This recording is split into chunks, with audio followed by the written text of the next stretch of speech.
Hi everybody, Danny Antrobus here from South Yorkshire Funding Advice Bureau, and welcome to this video in our series on fundraising for trustees. In this episode we're talking about fundraising governance. Firstly, let's just set out the difference between governance and management.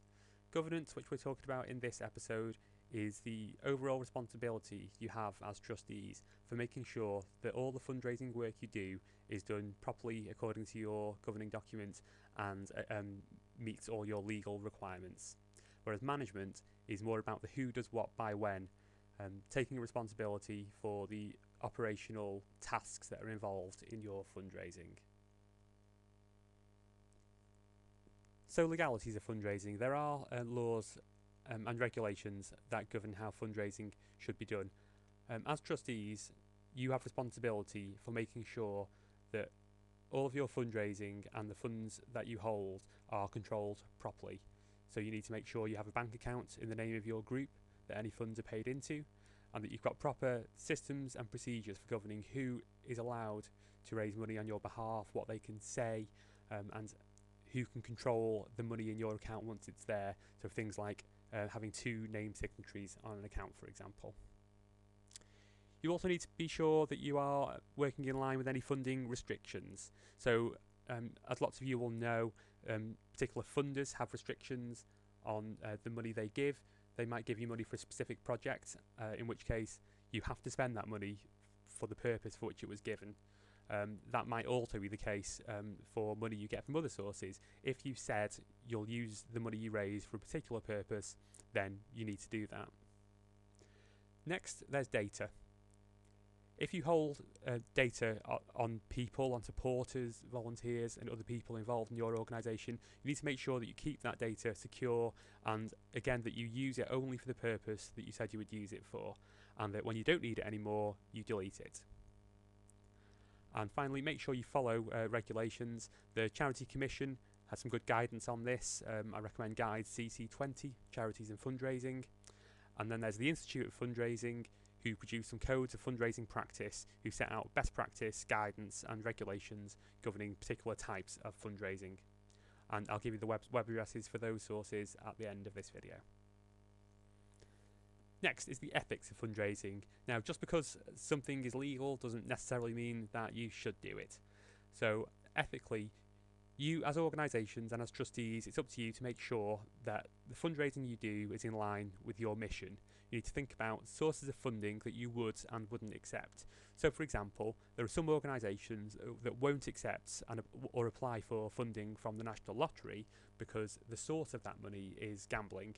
Similarly, there are companies or charitable trusts where the money comes from a source which conflicts with your organisation's mission. So, for example, an anti-smoking organisation might not want to accept money from a tobacco company. And also, you need to think about fundraising methods that you would and wouldn't use. So, for example, anyone who's walked through a town or city centre in the last few years might have come across a sort of face-to-face fundraiser, sometimes known as a chugger. And that is a method that works for big charities, but lots of people find annoying. It might be something, it's an example of a method that you could think about that might or might not work for your organisation. For lots of small organisations, that might not be something you need to think about a lot, but it's always worth bearing that question in mind when you're thinking about your fundraising work. Yeah, is this something that we should do? So as trustees, one of the main things you can do to ensure good fundraising success is to make sure that you have a healthy and robust organisation.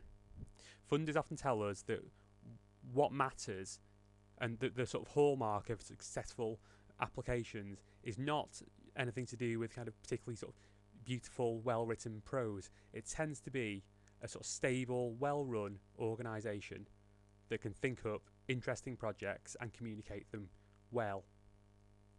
So, for organisational health as trustees, you need to make sure that your governing document sets out what you do, how you're supposed to run, and that you have good policies and procedures that govern all of your work, that everyone knows about and everyone sticks to and you update regularly. Similarly, you need good systems and accountability. so that you know who is supposed to report to who, by when, about what, and using what system.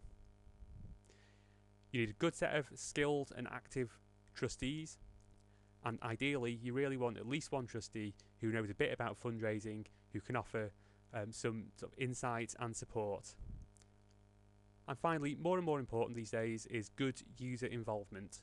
Anyone who's done a big lottery fund reaching communities application will know that user involvement is a really big deal, and it's a good hallmark of a sort of solid, robust organisation, that if you find ways of getting your beneficiaries involved in your work as volunteers, as trustees, even just as giving feedback about the way your activities are run, and then showing that you change the way that you do things in line with what your users want, is all good stuff. The other big responsibility for you as trustees is strategic leadership. So it's your responsibility to set and communicate a good, clear strategy for your organisation, the aims and the outcomes and the main activities that you're trying to achieve. If you've got that, then whoever is working on the fundraising directly for your organisation has got a good, solid base to start from. It's up to you to make effective decisions about fundraising issues. You might delegate the actual fundraising work to other people in your organisation, like staff or volunteers, but it might well fall to you to make decisions about which way to go, how best to use the limited time and resources that you have. And when those decisions do come to you, it's your responsibility to make sure that you weigh up the decisions carefully, but then when you make a decision, you make sure it's communicated well and make sure that everyone knows what you expect. And finally, it's up to you to give clear support and management to any of those people who are taking on fundraising work on behalf of your organisation. So in summary, as trustees, it's up to you to make sure that all of your fundraising is legal and ethical. Remember that good fundraising comes from healthy and strong organisations, and it's up to you to take the lead and set a good example on behalf of everyone that's involved in your organisation. So finally, here's a couple of resources for you. The Charity Commission website has a good set of publications and guidance. In particular, guide CC20 is all about charities and fundraising and is a good starter on these issues. Their website is www.charity-commission.gov.uk. The Institute of Fundraising produces the Codes of Fundraising Practice, which is a good set of good practice guidance on fundraising issues. Their website, www.institute-of-fundraising.org.uk. And finally, you might be able to get specific legal advice from your local CVS or Voluntary Action or some similar organisation. And lastly, more information on us, South Yorkshire Funding Advice Bureau. There's lots of stuff you can get from our website, information sheets, funding search database, funding news, training advice and loads more, and that's www.scifab.org.uk. And that's all for this one. We'll see you again soon. Thanks.